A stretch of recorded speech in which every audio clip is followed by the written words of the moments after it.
Manchester United is about to have a front three of Cunha, Mbeumo, and Benjamin Sesko without Champions League football while finishing 15th place, losing the Europa League final. Absolute disgrace, and they have still pulled this off. How? If Manchester United pulls this off, this will be unbelievable. This is what a good name does for you. This is what glory does for. I know we call it past glory. Oh, we call Manchester United old takers. But when you are big, you are big. This is what it proves. This is pool.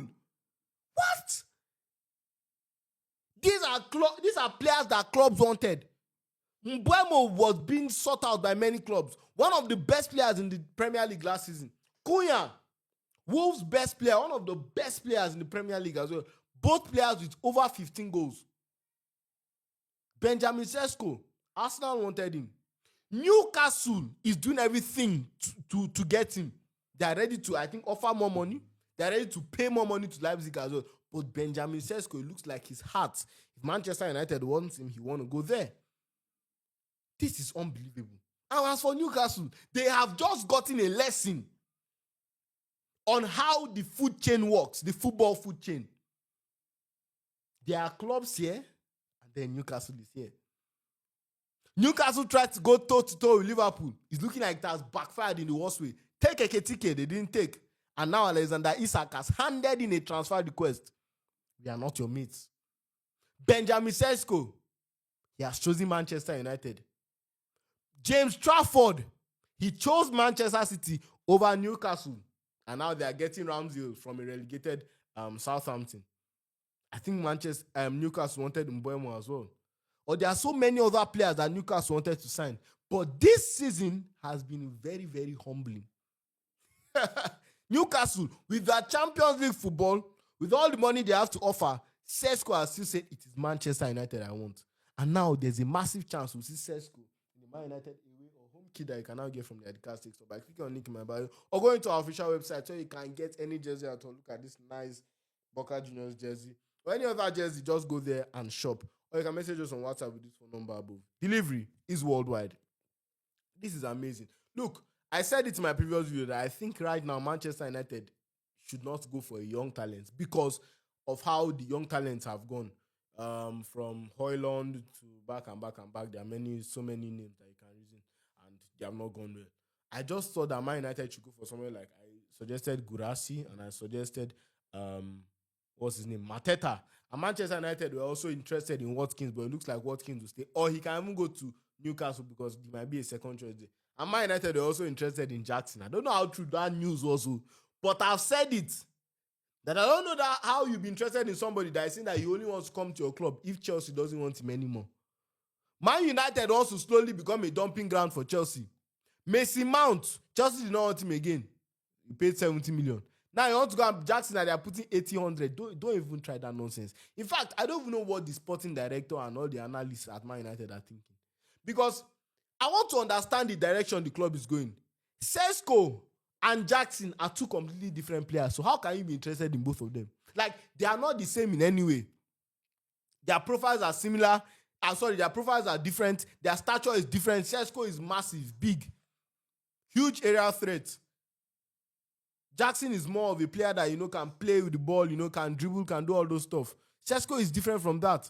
Sesko knows how to strike a ball very, very well. Way better than Jackson. So I don't know what the similarities in them that, if you're interested in somebody maybe like Ekitike and Sesko, I will understand more. But the Sesko thing, I think what Man United is thinking is that we are in a rebuild currently. And when Liverpool was rebuilding, when we were coming back to the top, we're going for players that are like 23 to 25. So either they are entering their prime or they're already in their prime. Mo Salah was about 25. Mane was about 24, 25, I think. Firmino, the same age. We didn't go for anybody above that age. We did not go for anyone at all. That's why I see that up to now, Van Dijk is still giving us the. I think, Van Dijk was 26 or 27 when we signed him. So we went for players that, they will give us 5 good years guaranteed. 5 years.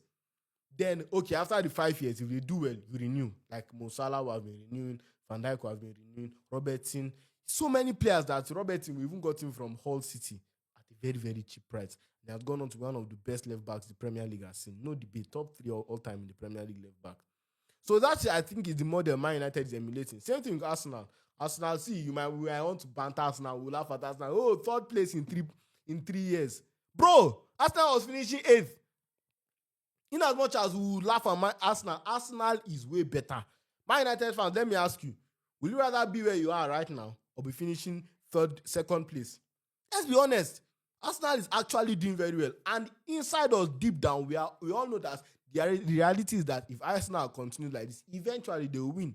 Eventually they'll be successful. That's the truth of the matter.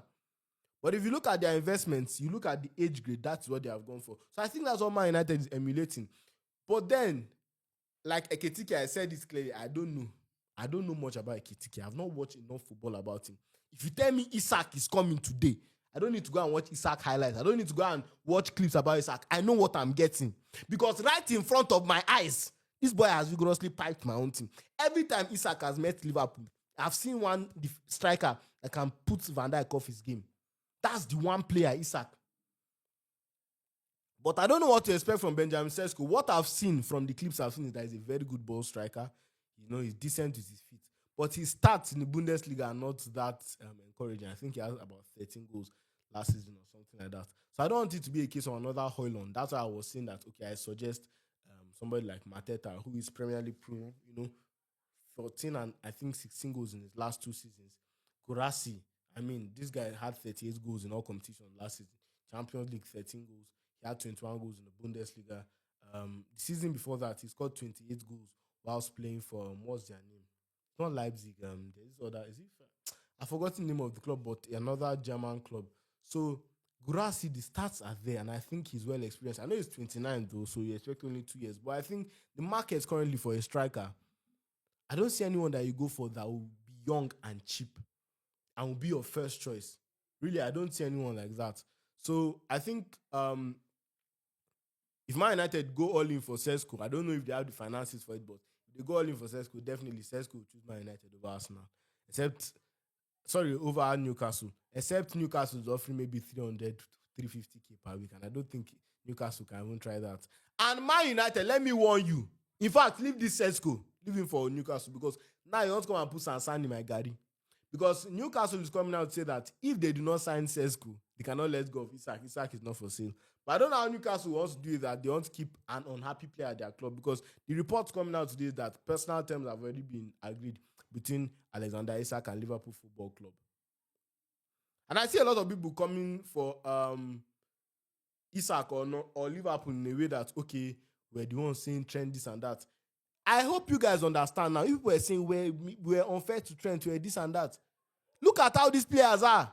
He's still under contract. He has there's no reason for him to want to go.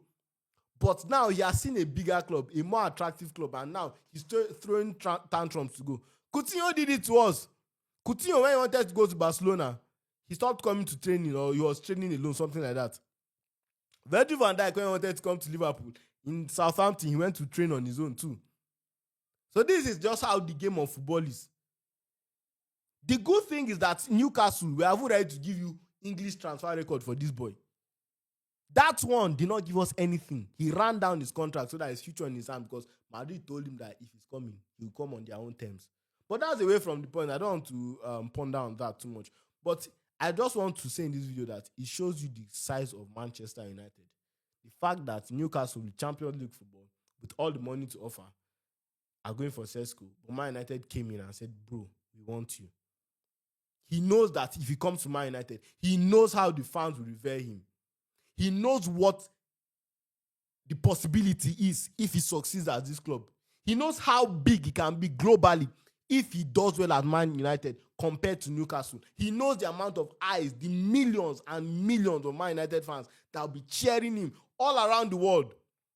He knows what is at stake. He fully understands it. So really, it just shows that waiting our parents to talk, a good name is better than riches and gold. Because Newcastle have the riches and gold. Like, literally, I think their owner is the richest owner in the world. Like, they have the most money in the world. But then Man United came knocking with their UCL, without UCL football, without European football at all, without any trophy last season, 15th place in the Premier League, and are still pulling these players. Unbelievable. Incroyable. Kudos to you, Man United. This is absolutely amazing. And let's see how it to go. I don't think Jackson should be an option for Man United as a striker. I think the Watkins deal has fallen through. I don't think that will happen again. Me, my own suggestion was Gurasi. I know that will not happen. I know Mateta will also not happen, but I don't know why they have not given it a thought. But let's see. It should be Sesko, and there's another striker Man United has been linked in with. I've actually even forgotten his name. But Man United can pull off a front three of Cunha, Mbuemo, and Sesko after the catastrophic season they had last season. Bro, first of all, no excuses for Amorim at all. You have to deliver because you have been fully backed. And then again, this just shows how gargantuan Manchester United Football Club is. Absolutely amazing. Truly, truly amazing. So let's see how it goes. Let's see how the transfer market goes. Hopefully, Man United don't get Sesko so that we can get Isak. And there's a possibility that we even still get Isak. And Newcastle get whoever they get. I genuinely don't even care because we gave you a chance to get Ketike and you say you don't want to keep Isak. No, say we will be your mates. You think everything's about money? Your size of the club has to be big. You have to have a good name. But thank you so much for watching this video, guys. Please do make sure you like the video, subscribe, and share. And if you have gotten up to this point in this video, just write AN in the comment section. I really appreciate you guys. I'm trying to get to 30,000 subscribers and 100,000 subscribers before this year finishes. Don't worry, when the Premier League starts, we'll know where we're going. So thank you guys so much once more for watching the video. Utd Tactics is out, and peace out. Yes, sorry, before I say peace out, Man United, I just like the fact that you know that you cannot start with Højlund next season. I love the fact that you know that Højlund is not an option. He's not an option. That's a problem. Him and Azikiwe, you have to find somebody. I think Azikiwe is good enough to be a backup.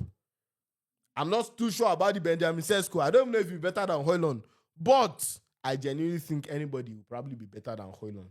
So, me, I would suggest a more experienced striker. But if you go for Sesko and you pull off this window, I cannot argue about Man United and their size again. Crazy as big club.